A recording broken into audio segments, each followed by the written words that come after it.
Columbus, Ohio, a city of more than 900,000 people and a metro of 2.1 million, is the fastest growing city in the Midwest. It's also the largest city in the US without any form of rail-based transportation. No subway or metro, no light rail or streetcar, no commuter rail or regional rail, and no Amtrak or other inner-city rail. Because it grew later than many of its peer cities, Columbus is much more car-oriented. Its transit system, COTA, is made up of fixed-route buses and a few public rideshare zones. It's underdeveloped and underfunded. The city also has underdeveloped bike infrastructure, leaving most residents with one option: to drive. But as the metro anticipates another 1 million residents by 2050, it's grappling with how to catch up with peer cities like Cleveland, Indianapolis, Pittsburgh, Cincinnati, and more, and to avoid the pitfalls of other fast-growing cities like Austin, Nashville, and Denver. Without major change, it will become increasingly congested and polluted, and unaffordable. The city has a plan to avoid these challenges. So we'll dig into the plan and figure out, can Columbus pull off a major transformation to be a more walkable, less car-dependent, denser, and more livable place? Welcome to Heartland Urbanist. Let's dig in. I'm Matt Caffrey, a dad and an organizer based in Columbus, Ohio. Subscribe to the channel for more videos about how Midwest cities are embracing urbanism and expanding transit. In this episode, we're talking about my hometown of Columbus and its effort to transform as it grows. We're mostly focusing on a critical ballot issue to fund transit expansion that voters will be deciding next month, called LinkUs, or Issue 47. But that's not all Columbus is doing. We'll touch on a few other related efforts. Columbus is at a crossroads, and next month it can take a big step toward a much better path. Let's step back and get some context. Then we'll look at the plan. Chapter 1. How Columbus stacks up. As we covered in the intro, Columbus's bus system has limited coverage, fairly low frequency, and no higher order transit at all, bus rapid transit or rail. Columbus's 4 closest peer cities, each with a little over 2 million people and within a few hours drive, all have rail transportation and higher order transit. Cleveland has the Rapid, part metro, part light rail, the Healthline, BRT, and 2 Amtrak routes, with admittedly terrible schedules. Cincinnati has a streetcar, the Connector, and an Amtrak route, again, with pretty useless schedule. They're also building out a major BRT system. Pittsburgh is quietly a transit haven with the T light rail, a strong bus system with 3 bus rapid transit-like corridors that actually service multiple routes and some 22-hour-a-day service, 2 incline rail lines, and decent Amtrak service on a couple of routes. Even Indianapolis, so similar to Columbus as a newly big Midwestern city that's much less Rust Belt than the others, they're both almost more like Sunbelt cities in some ways. Even Indianapolis has its 2nd bus rapid transit line opening later this month and some Amtrak service. So what gives in Columbus? In a word, funding.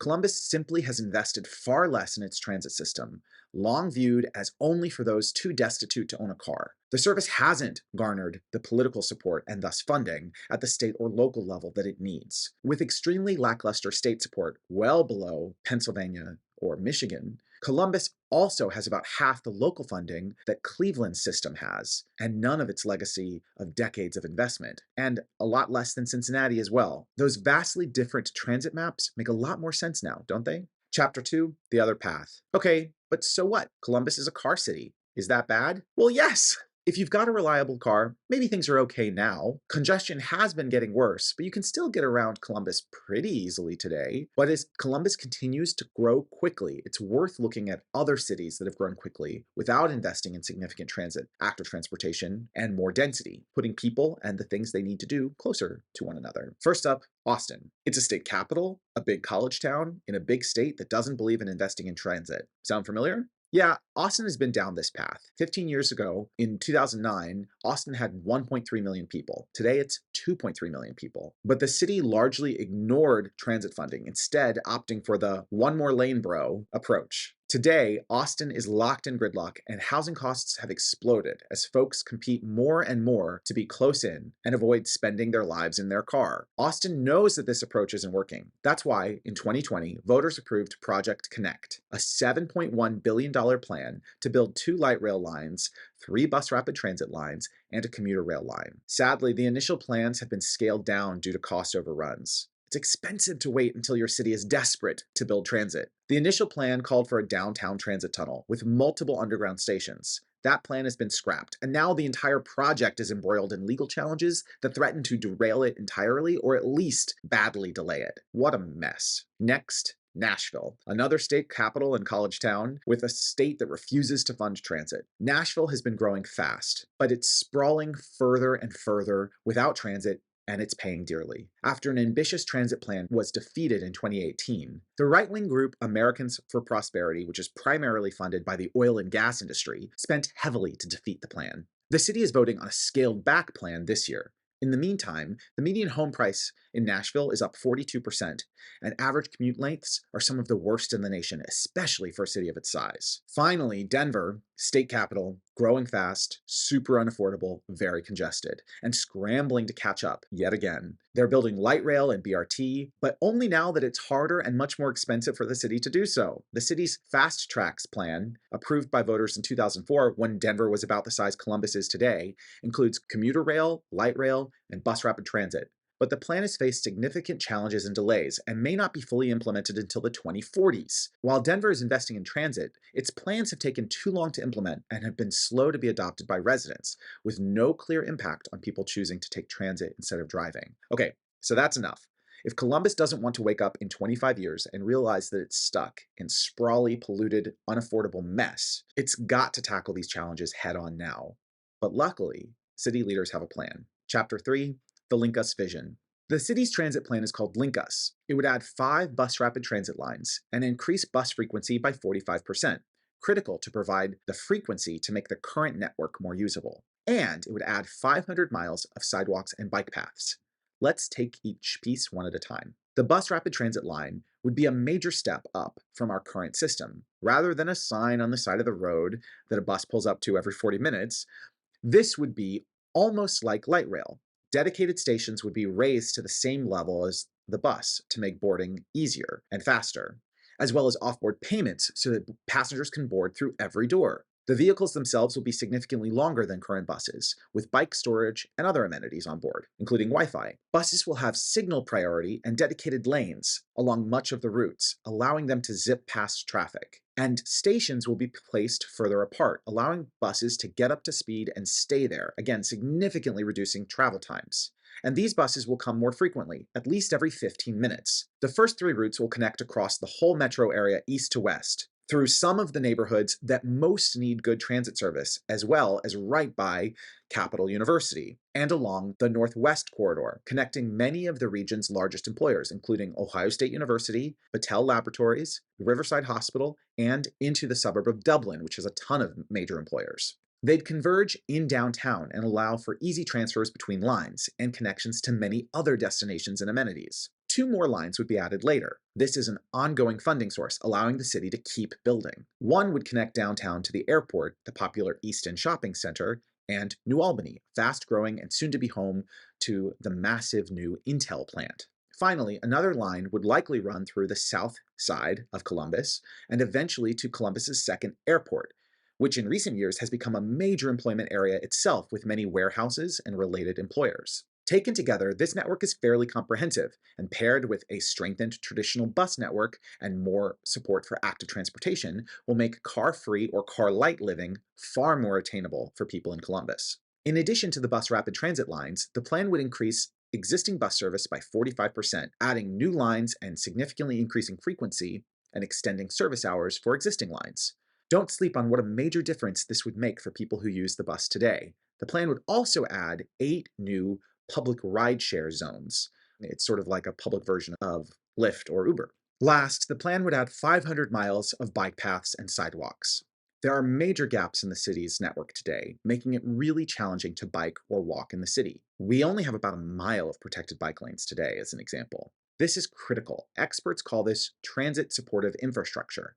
If there's no sidewalk connecting your neighborhood to the bus rapid transit station, it doesn't matter how close or how good it is. COTA has released an initial draft of which projects they'd fund first. You can see how meaningful this investment will be. In the end, LinkUs adds up to reduced congestion and travel times, improved air quality and environmental health, better access to jobs and opportunity, and more livable and vibrant neighborhoods. It prevents an affordability crisis by allowing folks to live in different parts of the city and allowing some families to forego the $10,000 a year of owning a car on average, either avoiding owning a car at all or allowing a family to have one car instead of two, still saving a huge amount of money.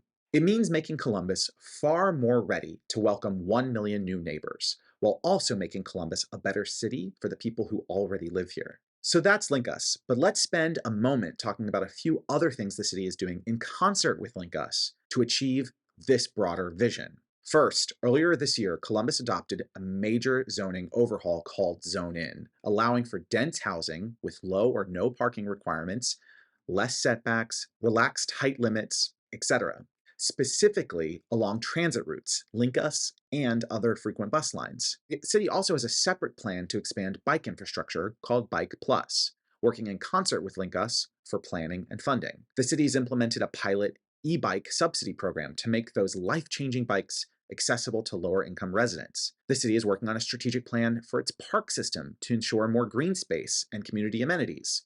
And our state DOT and regional planning authority are working on 2 new potential Amtrak routes, potentially bringing rail to Columbus by connecting us to Cleveland, Cincinnati, Pittsburgh, and Chicago with multiple trains a day. So you can see why it's an exciting time to be an urbanist in Columbus. Chapter 4, The Road Ahead. On November 5th, voters will decide whether this is the vision of Columbus they want, or whether they want to take the Austin, Nashville, Denver route, and early voting has already started. But that's just the end of the beginning of this journey. It will be a long effort to get the bus rapid transit system built and to ensure those lines are not watered down, as has happened in so many other cities, and to promote the related programs, and to secure the state and federal funding we'll need, on and on. Following the vote, construction will begin in 2026.